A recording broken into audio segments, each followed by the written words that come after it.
سړی چې په دین د اسلام باندې کلکېږي د غیر لپاره څو کارونه ضروري پکار دي. اول د قران سره تعلق ساته، د انبیو په واقعیت کې سوچ کوا، دریم شریعت په ځامن لازم کا، څلورم د رب العالمین دعاګانې غواړه، پنځم ذکر د رب العالمین، شپږم د خپل ځان له تربیت ورکا، وم د دعوت طریقه زده کا چې په کومه طریقه باندې وکم، اتم صحیح طریقه ځان له انتخاب کا، نه هم په دې صحیح طریقه باندې اعتماد کوا، او لسم د هغه چا خپل ورزش هغه په دین باندې خپکیږي،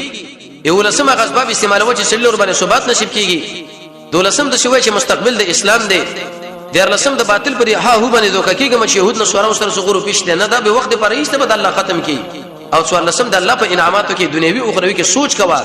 او پنځم د غي سره دعا غواړه چې کله دا 15 کورونه تاو کړو تعالی رب العالمین په دین د اسلام باندې ثبات درکړي.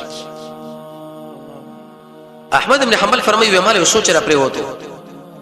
کچرته دا سړی ته د والو لاندې را لاندې کی او شهید دي کې عمر دي کې خو شهید بشو ډارک به جنت ته ځي، هیڅ پروا نه و. که په زندان کې چرته وګورځي هغه کې قیدی وي هم پروا نه و. خداوال ډېر خطرناک و. دا چې کله انسان بده کې گیر راشي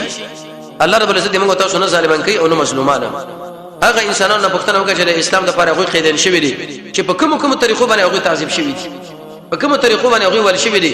غاکونه د هغه نه وېستل شو، نوکان د هغه نه وېستل شو، قسمه تکالیف اي خلکو ورکول کېږي. احمد ابن حنبل فرمایي ودا سوچ ما سره پرې وته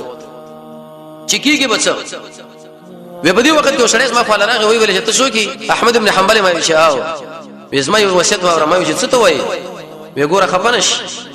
او ځان کلکا وانه د خپل دریز نه دی زوی په غلا کې د خلکو نیولې متروشه خاني کړي نه مته خلا په دین کې راغلي دلته